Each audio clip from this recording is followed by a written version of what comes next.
La Mercè acoge hasta el 15 de marzo una exposición sobre el Camino del Cid.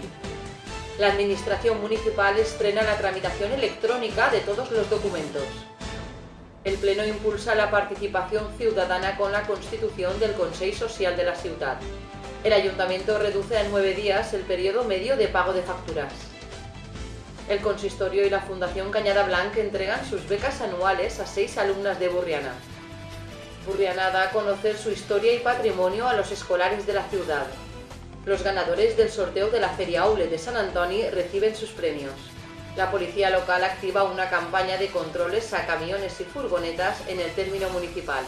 Vila-real vence en el primer trofeo provincial de pilota valenciana de Sant Blai.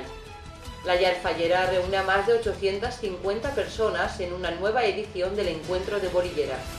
El ciclo Burriana Negra ofrece 2 proyecciones y una gala de cine en el Teatro Pallà.